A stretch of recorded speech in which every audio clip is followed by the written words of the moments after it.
The ASUS TUF VG259Q5A is one of the fastest and brightest affordable gaming monitors under 10,000 Philippine pesos. It features a 24.5-inch Full HD fast IPS display with up to 200Hz refresh rate, 1 milliseconds GTG response time with the possibility of reaching 0.3 milliseconds, and up to 300 nits brightness. Most of its competitors under this price range are rated around 1 to 5 milliseconds response time and 250 nits brightness. Not to mention things like 99% sRGB coverage, FreeSync Premium, G-Sync compatible, a pair of stereo speakers, and superior TUF grade build quality. So if you're looking for an affordable, competitive gaming monitor, the ASUS TUF VG259Q5A is a very compelling option. With that said, let's talk more about it. Let's get into it. As always, honest disclaimer, this video is not paid and I just borrowed this from ASUS Philippines. They will not see this video or even my script prior to release. Now let me share with you a quick unboxing first so that you can get an idea of what to expect. We have a typical brown box here with all the branding and features around it. Inside the box, we have all the components and the panel nicely tucked inside. So we have a user manual, the usual VIP member notice, a DisplayPort cable, a power cable, the support bar made out of a combination of metal and plastic, the V-shaped base, and some screws for mounting. There's no HDMI cable, which is understandable given the price. Now the assembly is just a quick 4-step process. Insert the support bar, secure it with screws, insert the V-shaped base, and secure it with the integrated screw, and you're pretty much good to go. As you can tell, the design is quite basic but still resembles the ASUS TUF aesthetic we're familiar with. Now let's peel off this feature sticker real quick before we take a look around the ASUS TUF VG259Q5A. Alright, so in front we have a 24.5-inch panel with an anti-glare finish.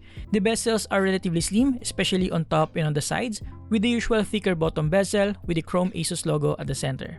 The adjustment options are quite limited. We only have tilt adjustment of +23 to -5 degrees. No height, swivel, or pivot adjustments. But at least it has VESA mounting support, so you can mount this on the wall or on a monitor arm for maximum flexibility. At the back, we'll see a familiar ASUS TUF design language with polygonal lines and accents. The support bar is quite short, so you may want to either mount this on an arm or use a monitor stand to keep it at eye level. Here we have a 5-way joystick for the OSD controls and 4 physical tactile buttons. We also have a small LED indicator under. We also have a bunch of ventilation around, which is pretty nice, and a Kensington lock slot on the other side. As for the input and output ports, we have one DisplayPort 1.4, 2 HDMI 2.0, and a 3.5mm headphone jack. Then on the other side, we have the power port. But what's good about this is that we have built-in stereo speakers, which are perfect for a budget starter setup. Here's a quick sound test for you guys.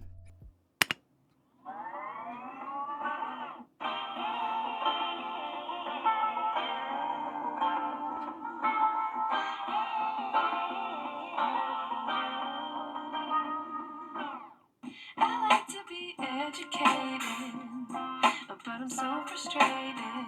Hello to my loneliness. I guess that ignorance is bliss. Take me back to before I knew. Rewind, take it out of cue. Innocence can be a young man's game. Stand up for the heart of shame. I wish I knew how much I miss. I know. Imagine a 27-inch 4K QD OLED gaming monitor with up to 240Hz refresh rate, 0.3 milliseconds GTG response time, and up to 99% DCI-P3 color accuracy with all the bells and whistles you'll ever need for a competitive advantage. That's what the ROG Swift OLED PG27 UCDM has to offer. This monitor is simply amazing. Now, in terms of display quality, using my Datacolor Spider X Pro color calibration tool, this monitor covers up to 96% sRGB, 73% NTSC, 75% Adobe RGB, and 78% P3 color spaces. Good enough for casual web, social media applications, and media consumption. And as per checking, its maximum brightness is around 309 nits, which matches its specifications, and like I said earlier, is brighter than most of its competitors at this price range. Now, backlight bleeding I would say is minimal, especially in person. If there's any, it's not that obnoxious or distracting. There are also no noticeable dark spots on a white background from all angles. Speaking of viewing angles, thanks to its IPS panel, the viewing angles are pretty decent, maintaining decent contrast, colors, and even brightness. Now, these B-roll shots are taken after the color calibration, so it's not on the maximum brightness. But just for you, here's how the image quality looks at 100% brightness. So as you can tell, it's substantial enough for an indoor setup like this. And yes, the image quality is really good for its price for media consumption. But how about for gaming? Well, for starters, this monitor supports up to 200Hz refresh rate, and based on my research, this is native, not overclocked. As you can see, there's no frame skipping, which gives us confidence that it performs reliably at 200Hz. Budget monitors have come a long way, now offering up to 200Hz refresh rates for under 10,000 Philippine pesos, along with 1 milliseconds GTG response times. In this case, under ideal conditions and with overdrive enabled, it can even reach as low as 0.3 milliseconds. In the past, many brands marketed 1 milliseconds response times, but these are often MPRT, not GTG, especially on budget models.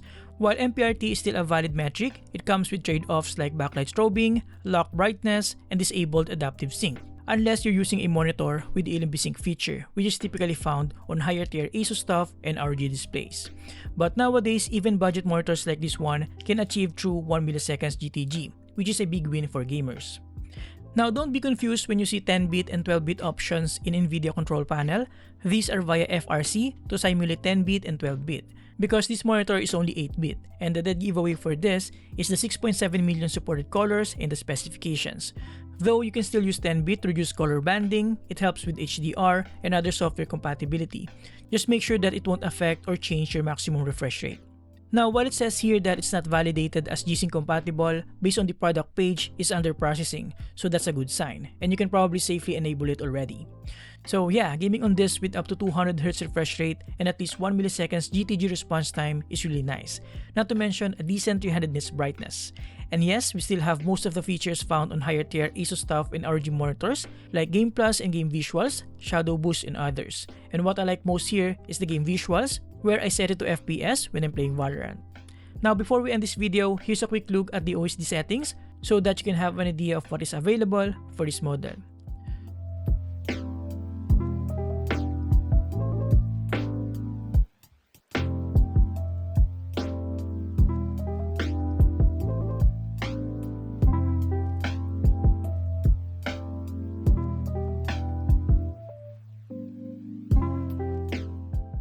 Overall, to conclude, even though it's not the cheapest 200Hz gaming monitor out in the market, it's indeed one of the better options with a good balance between design, build construction, specifications, and performance.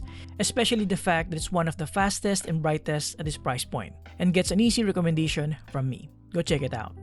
And there you have it, guys. Thank you for watching. Huge thanks to ASUS Philippines for letting me experience this and give you a pretty decent budget option. You can get this using the link below.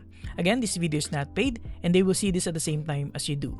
Now, if you're interested in a higher tier gaming monitor, watch out for my review of the ROG 6 OLED XG27A CDNG because I'm actually upgrading from the ROG 6 OLED XG27A QDMG. So it should be fun. Thank you for watching. Subscribe if you appreciate this video and see you next time. Have a great day, guys. You're awesome. Oh, by the way, I want to take this opportunity to invite my fellow Filipino viewers out there to check out my second channel called Daddy Marvs for chill family content, vlogs, lifestyle, and about our Suzuki minivan. See you there.